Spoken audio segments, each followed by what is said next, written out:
जमलेल्या माझ्या तमाम हिंदू बांधवांनो, भगिनींनो आणि मातांनो,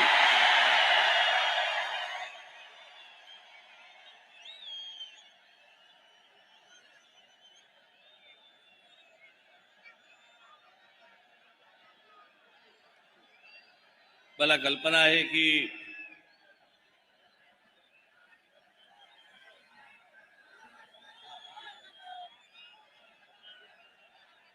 बसायला सोडा, पण उभं राहायला पण जागा नाहीये.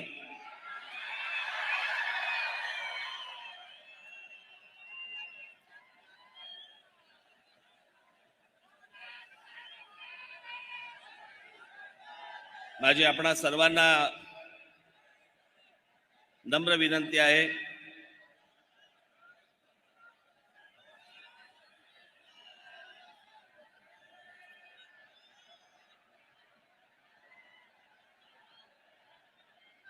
की आपल्या घोषणा, आपलं बोलणं हे जर थांबलं तर मला अनेक विषय आपल्याशी आज बोलता येतील. मी आता येत असताना बाहेर देखील आज अजून हजारो लोक आहेत बाहेर की त्यांना आतमध्ये येता येत नाहीये, कारण आतमध्ये जागाच नाहीये.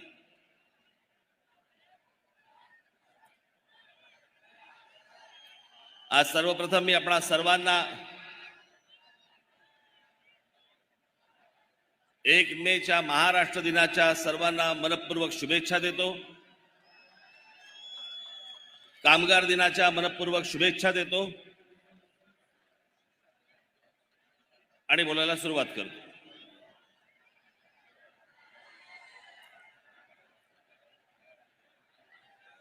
खरं तर सभा होणार नाही होणार, राज ठाकरेंनी सभा घ्यावी न घ्यावी,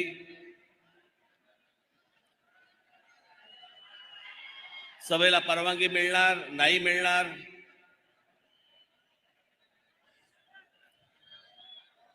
खरं तर हे का ही गोष्ट केली मला अजूनपर्यंत समजलेली नाही.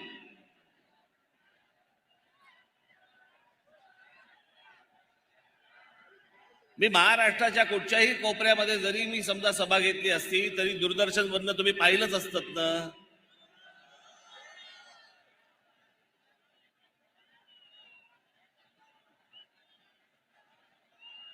मुंबईला गुढीपाडव्याच्या दिवशी एक सभा घेतली,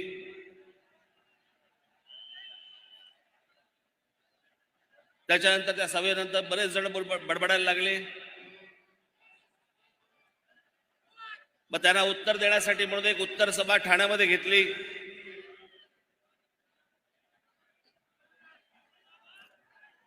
खरं तर 2च सभा मी घेतल्या.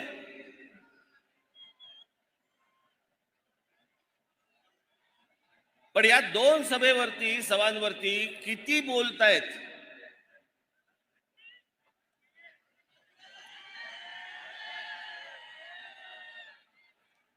आणि मग ही ज्याला ठाण्याची सभा ज्याला झाली त्यावेळेला माझ्या दिलीप धोत्रेंनी मला फोन केला.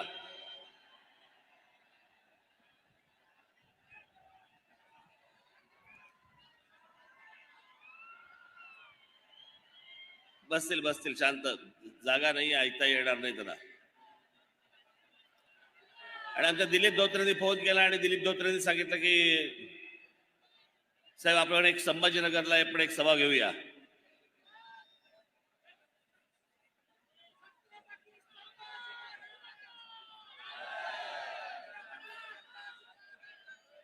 आणि म्हटलं हा तर संभाजीनगर हा तर महाराष्ट्राचा मध्य,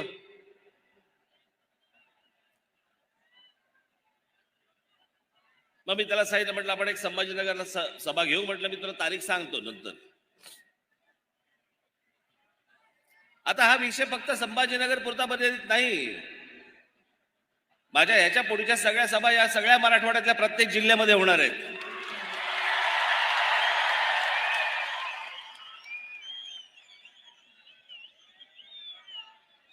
तसंच विदर्भातही जाणार आहे.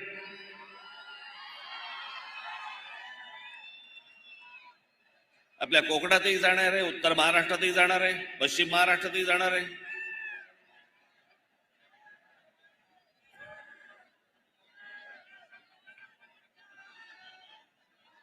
पण या सभांना आडकाठी आणून काहीच होणार नाही. मी कुठेही बोललो तरी ते लोकांपर्यंत पोहोचणारच आहे.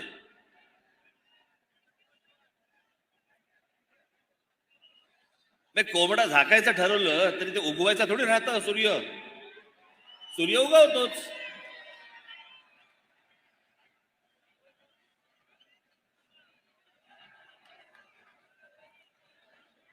पण आज या ऐतिहासिक संभाजीनगरमध्ये जी काय उरली सुरली जी काय आहे ती म्हटलं आता जरा संभाजीनगरमध्ये काढू.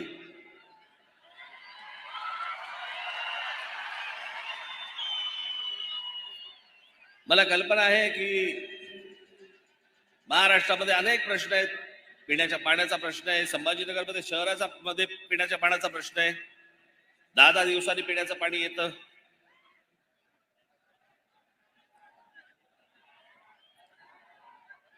सगळेच अडचणी आहेत. सगळेच प्रश्न प्रलंबित आहेत. मला याची संपूर्ण कल्पना आहे.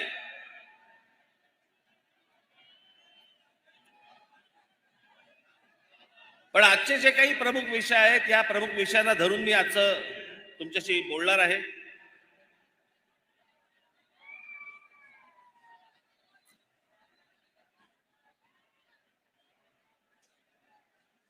आज या संभाजीनगरमध्ये खरं तर या संभाजीनगरचं याचं मूळ नाव खडकी.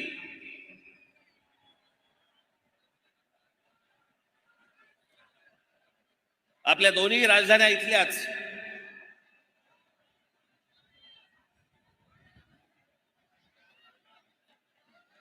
एक आमचा देवगिरीचा किल्ला आणि त्याच्या अगोदरची आमची पैठण.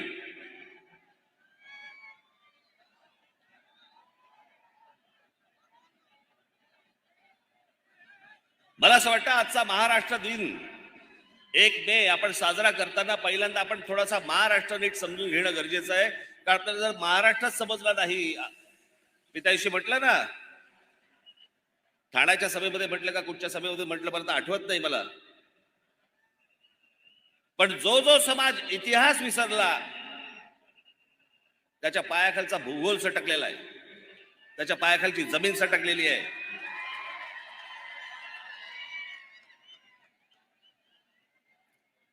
आणि म्हणून मला असं वाटतं की थोडासा इतिहास आपण समजून घेणं गरजेचं आहे की आपण कोण आहोत.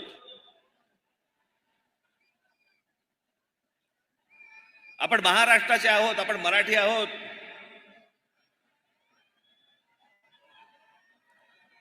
या महाराष्ट्राने आजपर्यंत या देशाला काय काय दिलं. मुळात हा कधी देश असा नव्हता. ही भूमी होती एक.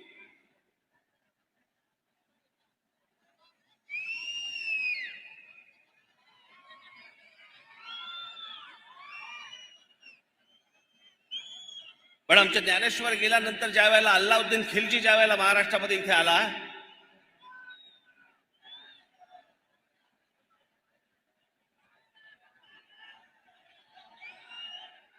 आणि आमच्या देवगिरीच्या किल्ल्यामध्ये ज्यावेळी शिरला, काय चाललंय रे तिकडे.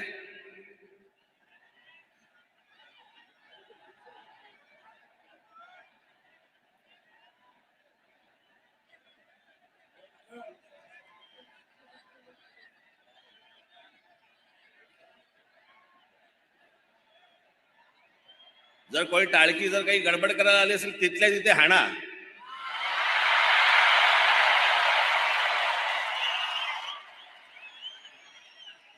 महाराष्ट्र नवनिर्माण सेनेची सभा इथे वेडवाकड कराल ना, चौरंग करून घरी पाठवेन.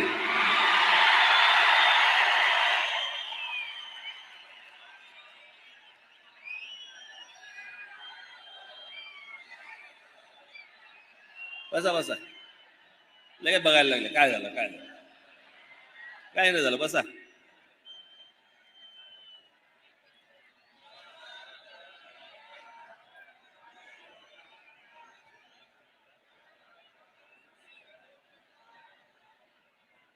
या एका अल्लाउद्दीन खिलजीने 1 लाख लोक घेऊन येतोय म्हणून सांगितलं. रामदेवराव यादव आमचा राजा बेसावत राहिला. आमच्या किल्ल्यामध्ये फितुरी झाली.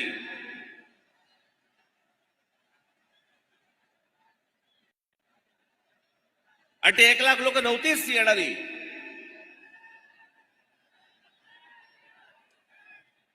आलेले लोक काही हजारात होती.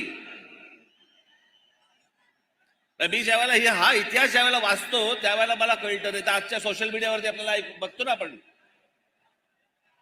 अल्लाउद्दीन खिलजीचं सैन्य येत आहे, ही महाराष्ट्रातली पहिली फेक न्यूज. आपण फेक न्यूज हल्ली फक्त व्हॉट्सअपवरती बघतो. वाटेल ते देतात, वाटेल ते सांगतात.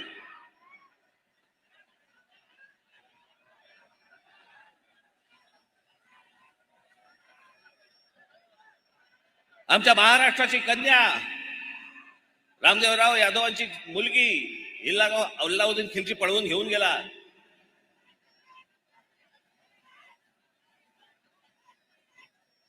महाराष्ट्रामध्ये अंधकार. पुढचे साधारणपणे 400 वर्ष महाराष्ट्र खितपत होता.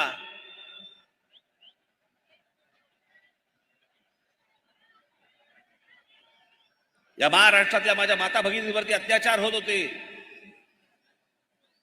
बलात्कार होत होते, मंदिरं पाडली जात होती.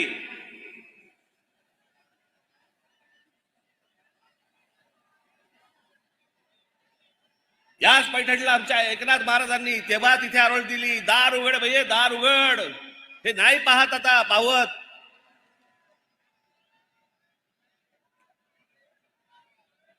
आणि या 1630 ला दार उघडलं. आमच्या छत्रपतींचा जन्म झाला.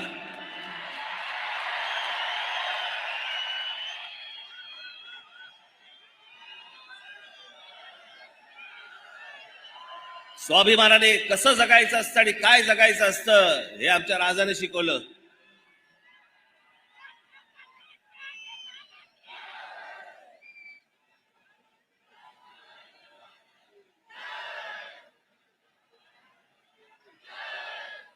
महाराज गेले. इथे आमच्या नांदेडला राहणारे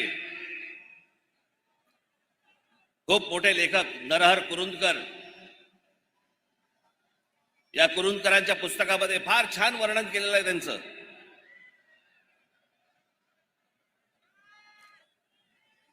छत्रपती शिवाजी महाराज म्हणजे कोण होते. आपण फक्त काय विचार करतो, अफजल खानाचा कोथळा पाडला, शाहिस्ते खानाची बोटं छाटली, आग्र्यावरून तिथून निसटले. पण केवळ 50 वर्षाचं आयुष्य, 50 वर्षाचं आयुष्य. इतका मोठा हा राजा, हा बादशाह औरंगजेब, हा शिवाजी महाराजांना तिथून निसटल्यावरती मारण्यासाठी म्हणून इथे आला, सगळं काही सोडून. महाराष्ट्रामध्ये औरंगजेब आलाय 1681 साली आणि महाराजांचा मृत्यू झालाय, महाराजांचं निधन झालंय 1680 साली. औरंगजेबाला माहित नव्हतं का की ज्याच्यासाठी म्हणून आपण महाराष्ट्रामध्ये चाललेलो आहोत तो माणूसच राहिलेला नाहीये. आपण कशासाठी चाललोय. तरी पुढची 27 वर्ष हा औरंगजेब या महाराष्ट्रामध्ये इथे राहिला आणि इथं मेला. 27 वर्ष परत कधी आग्र्याला गेलेला नाहीये. इथे संभाजीराजे त्यांच्याशी लढले, संताजी धनाजी लढले, राजाराम महाराज लढले, ताराराणी साहेब लढल्या.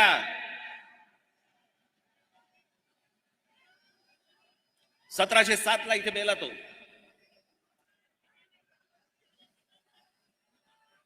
औरंगजेबाने जी पत्र पाठवलेली आहेत ना,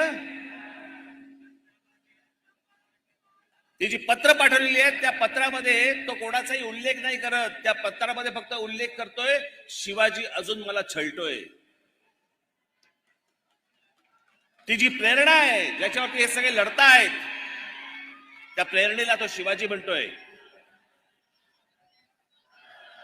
तो वेडा नव्हता, खुळा नव्हता. त्या औरंगजेबाला फक्त कळलं होतं की शिवाजी व्यक्ती नाहीये, शिवाजी हा विचार आहे.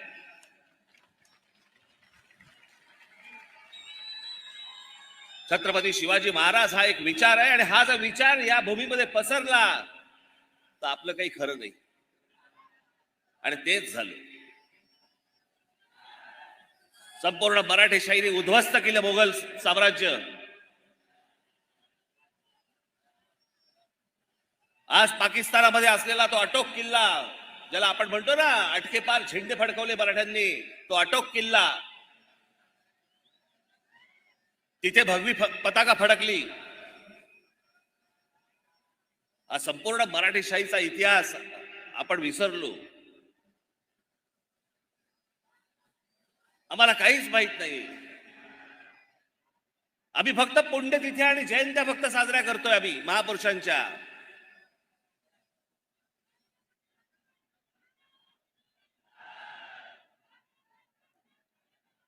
आमच्या डॉक्टर बाबासाहेब आंबेडकरांचं काय वाक्य आहे. ते म्हणाले आमच्या लोकांच्या अंगामध्ये म्हणे देवी येते, भूत येतात, सगळ्या गोष्टी होतात. काय वाक्य आहे त्यांचं, अप्रतिम वाक्य आहे. त्याचे बाबासाहेब म्हणतात ज्या दिवशी या देशातल्या या समाजाच्या अंगामध्ये शिवाजी नावाचं भूत येईल ना, त्या दिवशी अख्खं जग पादाक्रांत करून टाकू आपण.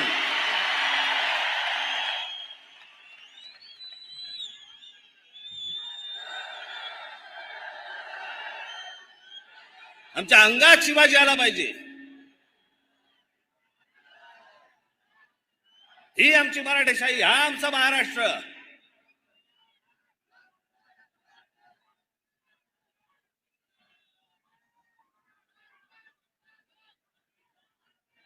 आज काय महाराष्ट्राची परिस्थिती झाली आहे. आमच्या महाराष्ट्राची आबरू वेशीवरती टाकली जाते. रोज आमच्या महाराष्ट्रामधले नेते वाटतेल ते बरळतायत, वाटतेल ते बोलतायत.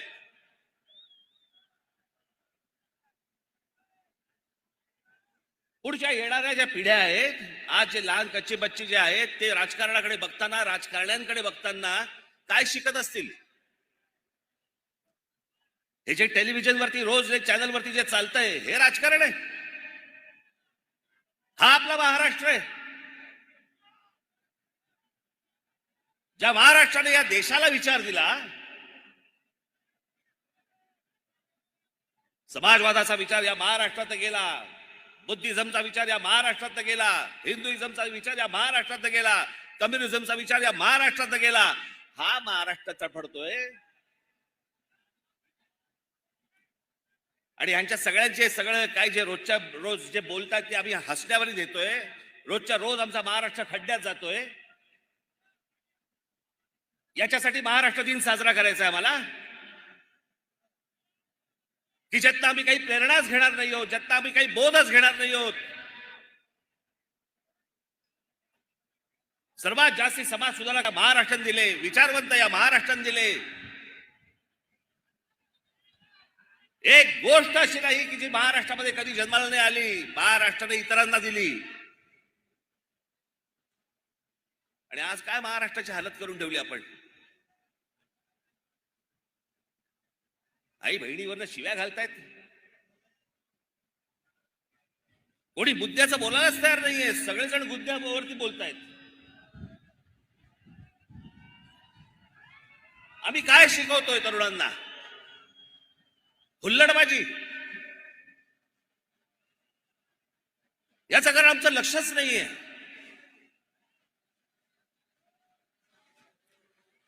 राज ठाकरेंचं भाषण आहे, हल्ला गुल्ला करा, घोषणा द्या, बस निघालो आम्ही. आम्हाला यातनं काही घ्यायचं नाही. इथेच मरतो आपण. त्या आमच्या हाताला काही लागत नाही. आणि या सगळ्या राजकारणाला हेच हवंय.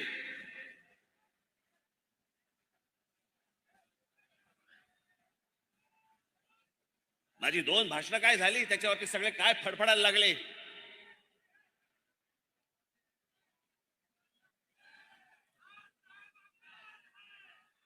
शरद पवार सांगतात की दोन समाजामधला म्हणे हे दुई माजवतायत.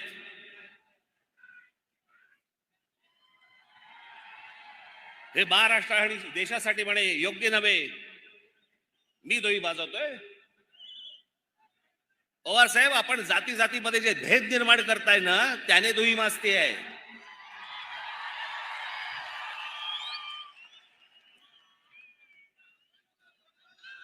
प्रत्येक व्यक्ती जातीतनं बघायची. हातामध्ये पुस्तक घेतल्यानंतर पुस्तकाचा लेखक कोणत्या जातीचा आहे त्याचा विचार करून बोलायचं. मी त्या दिवशी जेव्हा बोललो, आज आता घरी जेव्हा जाल त्यावेळेला युट्यूब वरती काढून बघा, सर्व राष्ट्रवादी काँग्रेसच्या आतापर्यंतच्या सभा काढून बघा. कधीतरी शरद पवार साहेबांनी महाराजांचा, छत्रपती शिवाजी महाराजांचा उल्लेख केलाय का? आत्ता बोलायला सुरुवात झाली. आत्ता सुरुवात झाली मी बोलल्यावरती. तोपर्यंत काही नाही. आणि काहीतरी व्हिडिओ काढतायत, तल्लीन झालेत आणि गीत रामायण ऐकतायत आणि बाजूला शिवाजी महाराजांचं पुस्तक ठेवलंय. कशासाठी खोटं करताय? ज्या दिवशी मी त्या दिवशी म्हटलं माझ्या सभेमध्ये, बस रे आता बस.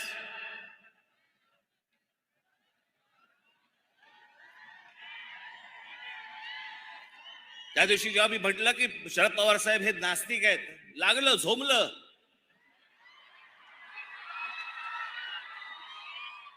जे मला माहिती होतं ते मी बोललो.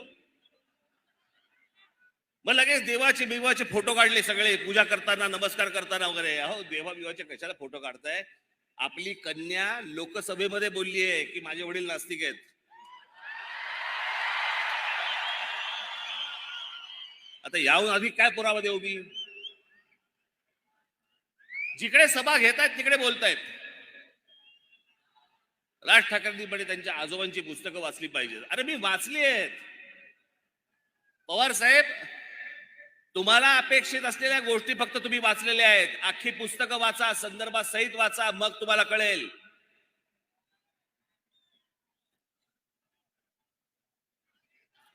माझ्या आजोबांनी जे लिहून ठेवलंय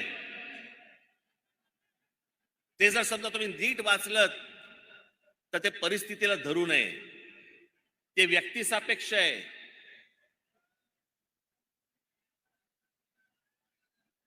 जातीपातीमध्ये भेद निर्माण करणार नव्हे.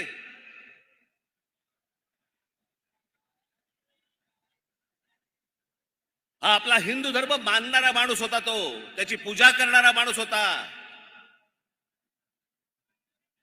या धर्मामधल्या ज्या चुकीच्या गोष्टी होत्या त्या चुकीच्या गोष्टींवरती बोट दाखवणारा माणूस होता की हे गोष्ट होता का बने. माझे आजोबा हे भटभिक्षुकीच्या विरोधात होते.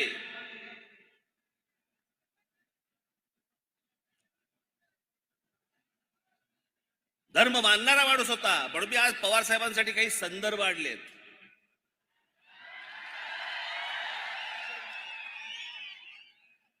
आपण तर ऐकावंच, पण या टेलिव्हिजन चॅनलच्या माध्यमातून मी आपल्याला सांगतोय, संपूर्ण महाराष्ट्रात देखील डोळे उडे ठेवून, कान देऊन याच्या पुढची मी काही काही गोष्टी ज्या सांगणार त्या ऐकाव्यात की ह्या लोकांनी कसं विष पसरवलं ते महाराष्ट्रामध्ये जातीचं.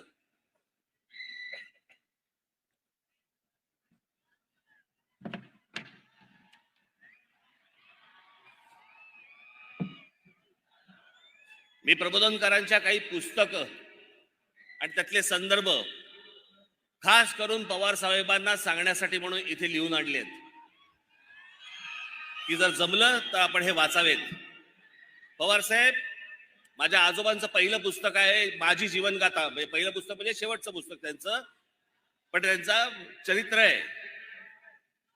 त्याच्यामध्ये पान क्रमांक 101 वरती हिंदू धर्माच्या प्रचाराबाबत केलेलं काम आणि ख्रिश्चन मिशनरींना विरोध म्हणून हिंदू मिशनरी चळवळ स्थापन करणारा माझे आजोबा होते.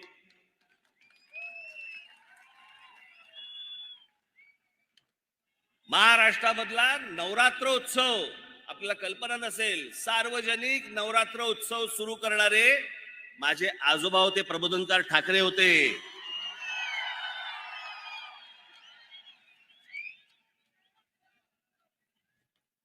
त्यांचं एक पुस्तक आहे ऊठ मराठ्या ऊठ. या पुस्तकामध्ये हिंदू धर्मीयांवरच्या अत्याचाराबाबतची माहिती आहे. पवारसाहेब जरूर वाचा. प्रबोधन मधील प्रबोधनकार यांचा खंड क्रमांक 1 प्रतापगडावरच्या भवानीवरचं संकट हे वाचा. रायगडचे ग्रामण्य वाचा. राष्ट्रसेवा हिंदूंचा राजधर्म वाचा. आपल्याला जेवढं पाहिजे ना तेवढंच वाचू नये. हे जे विष या माणसाने जे कालवलं ना, मी जे सतत सांगतोय की राष्ट्रवादीचा जन्म झाल्यानंतर महाराष्ट्रामध्ये जातीपातीचं राजकारण मोठ्या प्रमाणावरती सुरू झालं. जात प्रत्येक जण मानत होता, जात प्रत्येकाला प्रिय होती, पण दुसऱ्या जातीबद्दलचा द्वेष हा राष्ट्रवादी काँग्रेसच्या जन्मानंतर सुरू झाला.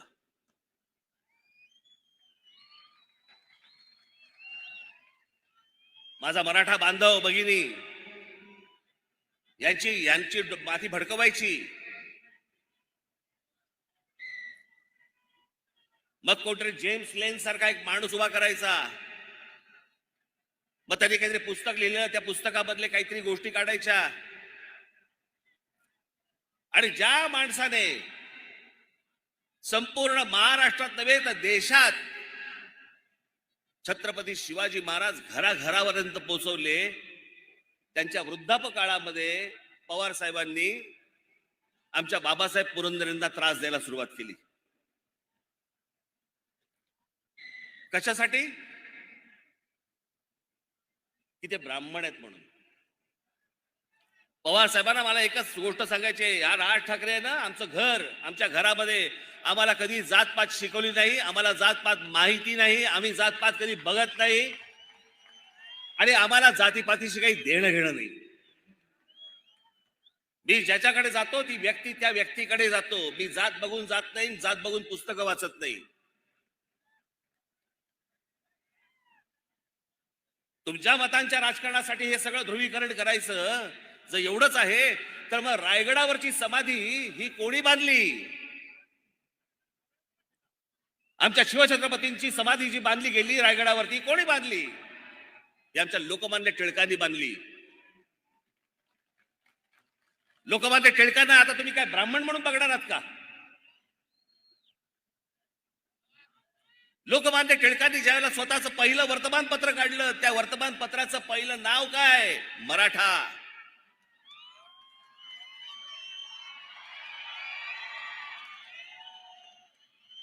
हे पवार साहेब कधी सांगणार नाहीत. आता जेम्स लेन इतकी वर्ष बघा हे माणसं सत्तेमध्ये होती, खेचून आणायचा होता त्या जेम्स लेनला, विचारायचा होता तुला कोणी सांगितलं हे? त्या जेम्स लेनची आता इंडिया टुडेने मुलाखत घेतली. त्या मुलाखतीमधले फक्त 4 प्रश्न मी तुम्हाला दाखवायला आणलेत. ते 4 प्रश्न फक्त आपण बघून घ्या. दाखव रे. एक मिनिट थांबा. ही जेम्स लेनची मुलाखतीतला काही भाग आहे. छत्रपती शिवाजी महाराजांची अपमानकारक माहिती तुम्हाला कोणी पुरवली होती? तुम्ही प्रश्न चुकीच्या पद्धतीने विचारत आहात. हे जेम्स लेन सांगतोय, मला कोणीही माहिती पुरवली नाही. माझं पुस्तक लोकांमध्ये प्रचलित असलेल्या कथांबद्दल आहे. या कथा सांगत असलेल्या लोकांनी नरेटिव्ह सेट करून ठेवलं त्याबद्दल आहे. काही लोक रामदास यांना शिवाजी महाराजांचे गुरु मानतात, तर काही तुकाराम महाराज यांना शिवाजी महाराजांचे गुरु मानतात. यातलं खरं काय आहे त्यात मला काही रस नाही. पण एक गट पहिल्या नरेटिव्हच्या बाजूने आहे तर दुसरा दुसऱ्या नरेटिव्हच्या बाजूने आहे. असं का? पुढे तुमच्याकडे असलेल्या अपमानकारक माहितीचा आधार काय? जेम्स लेन, माझं पुस्तक काळजीपूर्वक वाचणाऱ्यांच्या लक्षात येईल की मी कुठलंही ऐतिहासिक तथ्य मांडल्याचा दावा केलेला नाही. मी शिवाजी महाराजांचा अपमान केलाय अशी टीका करणाऱ्यांनी चुकीचा अर्थ काढलाय. पुन्हा सांगतो, मी कथांबद्दल बोलतोय, इतिहासातील तथ्यांबद्दल नाही. पुढे या विषयाबाबत तुमचं बाबासाहेब पुरंदरेंशी बोलणं झालं होतं का? त्यांचं म्हणणं काय होतं? मी कधीही बाबासाहेब पुरंदरेंशी एका शब्दानेही बोललेलो नाही. पुढे महाराजांबद्दलचे अपमानकारक शब्द तुम्ही मागे घेतले ते कशामुळे? युक्तिवाद करताना मी पुरेशी काळजी घेतली नाही, त्याचा परिणाम इतरांना भोगावा लागला. ज्याच्यावरनं 10-15 वर्ष राजकारण केले या महाराष्ट्रामध्ये पवार साहेब तुम्ही, तो जेम्स लेन सांगतो मी कोणालाही भेटलेलं नाहीये आणि ते माझं ऐतिहासिक पुस्तक, माझ्या ज्यामध्ये इतिहास नाहीये. तुमची केंद्रामध्ये सत्ता होती, तुम्ही कृषी मंत्री होतात, का नाही फरफटत आणला त्याला? का महाराष्ट्राची डोकी फिरवली? कशासाठी हे विष पाजलत तुम्ही लोकांना? कशासाठी विष पाजलत? नवीन वाद उकरून काढायचे. शिवाजी महाराजांचे गुरु रामदास स्वामी होते का नव्हते? रामदास स्वामींकडे परत तुम्ही जातीने बघणार आहात? रामदास स्वामी कधी बोलले की मी शिवाजी महाराजांचा गुरु होतो? की शिवाजी महाराज कधी बोलले की रामदास स्वामी माझे गुरु होते म्हणून? गुरु शिष्याचा नात्याचा काही संबंधच येत नाही.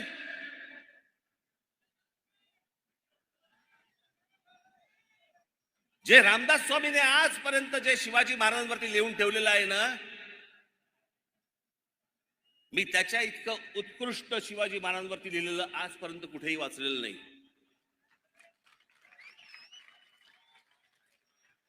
जे त्यांनी लिहून ठेवलंय ना, निश्चयाचा महामेरू, बहुत जनासे आधारू, अखंड स्थितीचा निर्धारू, श्रीमंत योगी, त्याच्यातल्या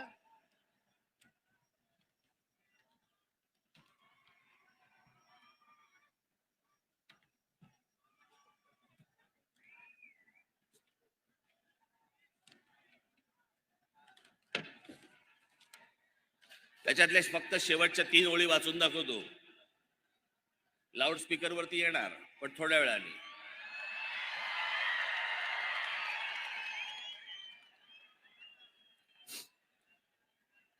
तुमचे देशी या ओळी येत नाहीत फारशा, पण हे मी तुमच्यासमोर पूर्ण वाचून दाखवतो, म्हणून मी त्यात फक्त शेवटच्या 3 ओळी वाचून दाखवतो.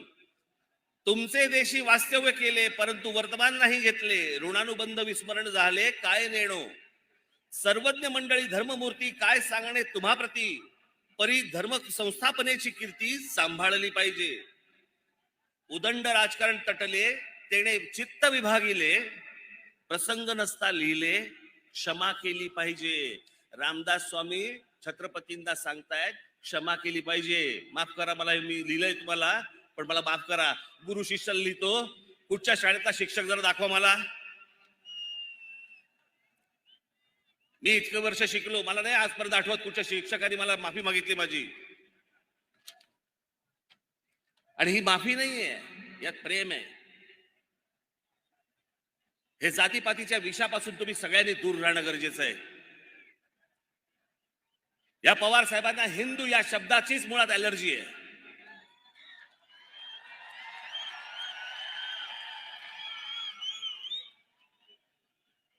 प्रत्येक वेळेला बोलताना शाहू फुले आंबेडकरांचा महाराष्ट्र, हो तो आहेच, आमच्या शाहू फुले आंबेडकरांचा महाराष्ट्र आहे, पण त्याआधी आमच्या शिवछत्रपतींचा महाराष्ट्र आहे. त्यांचा विचार घेऊन ते पुढे गेले,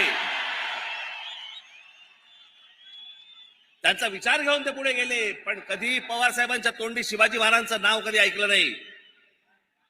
मी आता काढल्यानंतर आता बोलायला लागले. आणि हल्ली काय गोष्टी काय लपून राहत नाहीत. त्या सगळ्या राष्ट्रवादीच्या सभा तुमच्या समोर आहेत, घरी जाऊन बघू शकता. फोटो पण नसतो, फोटो पण कधी नसायचा, आता सुरू केलं लावायला.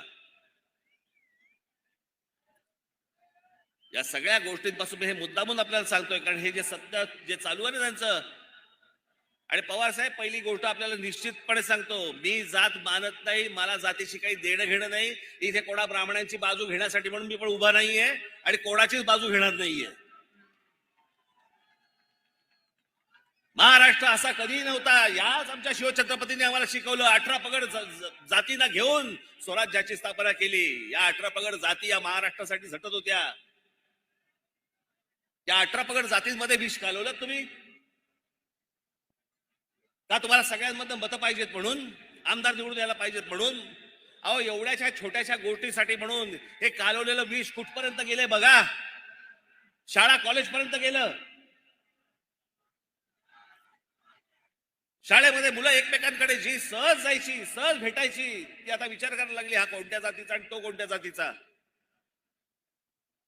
याच्याशी मैत्री करू की नको, ह्याच्याशी मैत्री करावी, इथपर्यंत घाण राजकारण आणलं. आणि म्हणून महाराष्ट्र दिवस साजरा करायचा आम्ही.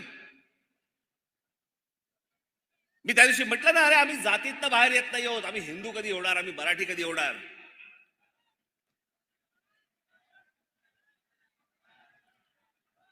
आमच्याकडे जातीने विळखा घालून ठेवल्या सगळ्या गोष्टीला. याच्या उपर आम्ही बघायला तयार नाही आहोत. ज्या महाराष्ट्राने इतके उदात्त विचार या महाराष्ट्राने दिले, तो महाराष्ट्र जातीत सडतोय.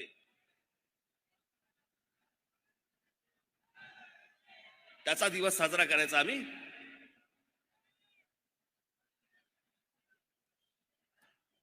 या महाराष्ट्रामध्ये अनेक गोष्टी आहेत. ह्या आता लाऊडस्पीकरचा विषय,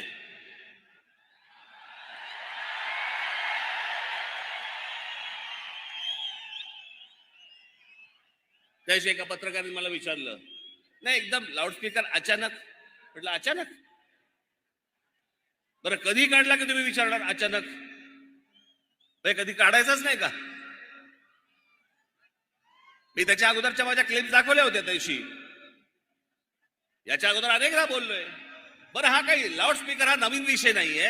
हा काही मी पहिल्यांदा मांडतो अशातला विषय नाहीये. याच्या अगोदर अनेकांनी मांडलाय. मी फक्त त्याला पर्याय दिला.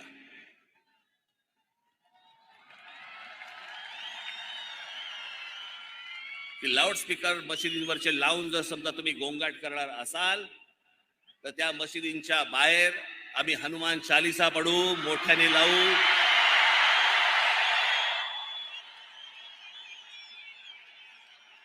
मला कुठेही महाराष्ट्रामध्ये दंगली घडवायच्या नाहीत.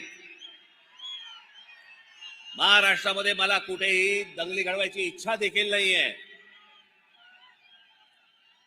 मुस्लिम समाजाने देखील ही गोष्ट नीट समजून घेणं गरजेचं आहे.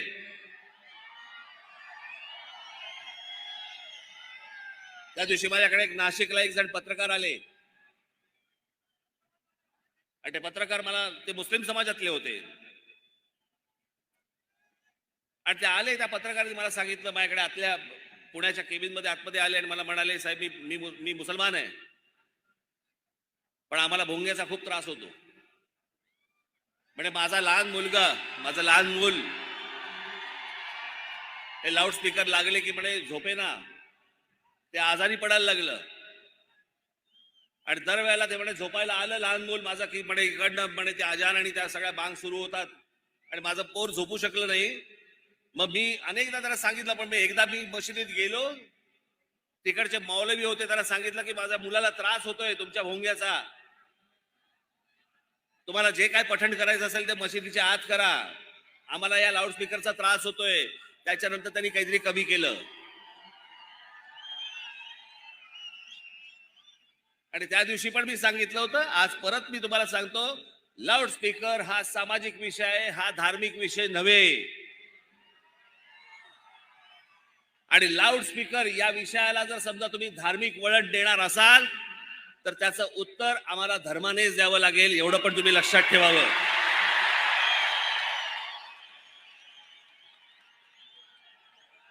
आमची इच्छा नसताना आम्हाला टोकाची भूमिका घ्यायला लावू नका. महाराष्ट्रामधली शांतता आम्हाला बिघडवायची नाही, इच्छाही नाही, गरजही नाही. परंतु जर समजा उत्तर प्रदेशमध्ये जर समजा लाऊडस्पीकर जर उतरवले जाऊ शकतात तर माझ्या महाराष्ट्रात का नाही उतरवले जाऊ शकत? सगळेच्या सगळे लाऊडस्पीकर हे अनधिकृत आहेत. सगळेच्या सगळे लाऊडस्पीकर अनधिकृत आहेत. सुप्रीम कोर्टाने सांगितलं पण आहे की स्थानिक पोलीस स्टेशनला किंवा त्यांना विचारल्याशिवाय तुम्ही लाऊडस्पीकर लावू शकत नाही, त्यांची परवानगी घ्यावी लागते. किती मशिदींकडे परवानगी आहेत?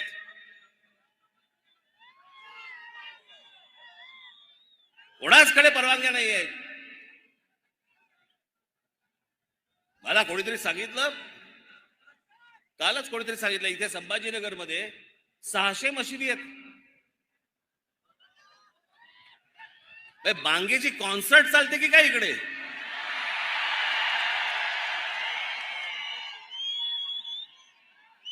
असं फक्त संभाजीनगर मध्ये नाही, अख्ख्या देशभर आहे. हे संपूर्ण देशातले लाऊडस्पीकर पहिले खाली आले पाहिजे. सगळ्यांना समान धर्म असला पाहिजे.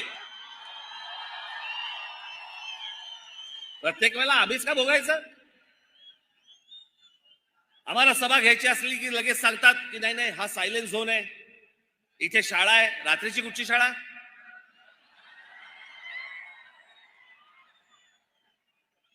हा सायलेन्स झोन आहे. इथे शाळा आहे, इथे मंदिर आहे, इथे सभा नाही घेऊ शकत. आणि ह्याना कुठेही रस्त्यावरती येऊन तुम्ही नमाज पडताय. कोणी अधिकार दिले तुम्हाला?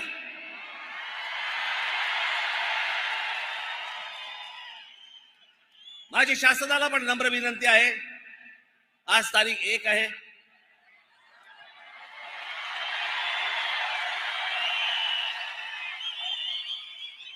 उद्या तारीख 2 आहे.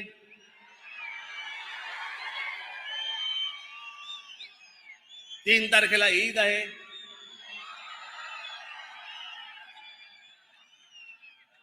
त्यांच्या सणामध्ये मला कुठच्याही प्रकारचं विष घालवायचं नाही. 4 तारखेपासून ऐकणार नाही.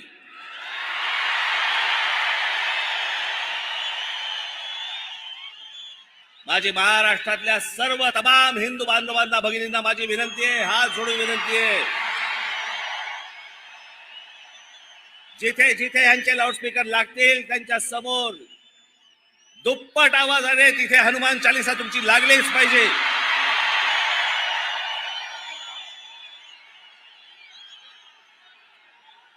विनंती करून जर समजत नसेल तर आमच्या समोर दुसरा पर्याय उरत नाही. लाऊडस्पीकर तुमच्या धर्मामध्ये बसत नाही.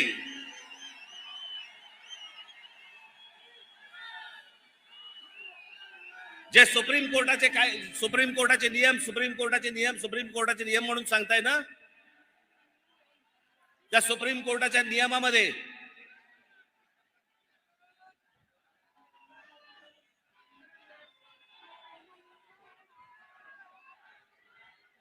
माझी पोलिसांना नम्र विनंती आहे, जर सभेच्या वेळेला हे बांग जर सुरू करणार असतील, आपण आत्ताच्या आत्ता ताबडतोब तोंडात बोळा कोंबावा. त्यांना जर सहज सरळ मार्गाने जर समजा समजत नसेल तर मग त्याच्यानंतर महाराष्ट्रात काय होईल मला माहिती नाही.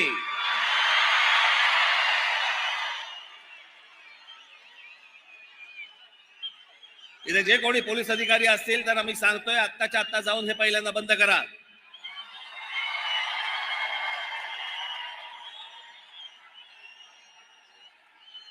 आणि माझं एक म्हणणं आहे या बाबतीत, त्यांना जर समजा सरळ भाषेमध्ये समजत नसेल ना, ते एकदा काय ते तिच्या आईला होऊनच जाऊन देत.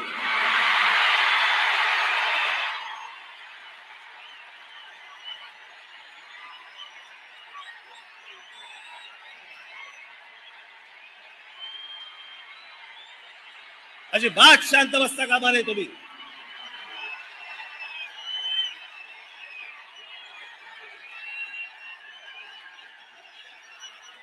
संभाजीनगरच्या पोलिसांना माझी हात नम्र विनंती परत करतोय, मी आपल्याला परत सांगतोय,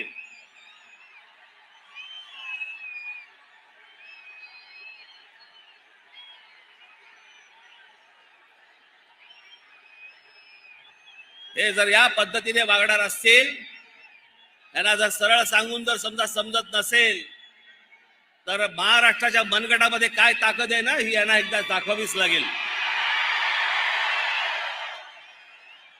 आणि म्हणून माझी पोलिसांना विनंती आहे की हे पहिल्यांदा थोबाडं बंद करा या लोकांची. माझी संपूर्ण देशवासियांना, अख्ख्या संपूर्ण देशातल्या माझ्या हिंदू बांधवांना, भगिनींना माझी विनंती आहे की बिलकुल मागचा पुढचा काही विचार करू नका. हे भोंगे उतरले गेलेच पाहिजेत. सगळ्या धार्मिक स्थळांवरचे, मग उद्या मंदिरांवरचे असतील तरी उतरले गेले पाहिजेत, पण ह्यांचे उतरल्यानंतर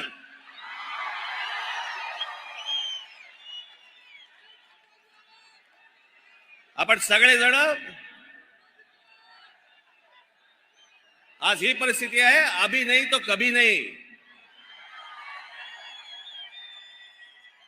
माझ्या देशातल्या सर्व देशवासियांना, माझी सर्व हिंदू बांधवांना, भगिनींना माझी विनंती आहे, जर हे 3 तारखेपर्यंत ऐकले नाही, 4 तारखेला हनुमान चालीसा प्रत्येक ठिकाणी मला ऐकू आलंच पाहिजे. पोलिसांकडनं वाटल्यास रितसर परवानगी घ्या, लाऊडस्पीकरची परवानगी घ्या, त्यांना द्यावीच लागते. पण ती परवानगी घेऊन आपण या सगळ्या गोष्टी जोरात कराल आणि सामाजिक दृष्ट्या हा इतके वर्षाचा प्रलंबित प्रश्न हा कायमचा निकाली लागेल याच्यासाठी सगळ्यांनी आपण हातभार लावावा ही नम्र विनंती करतो आणि आपणा सर्वांची मी रजा घेतो. धन्यवाद.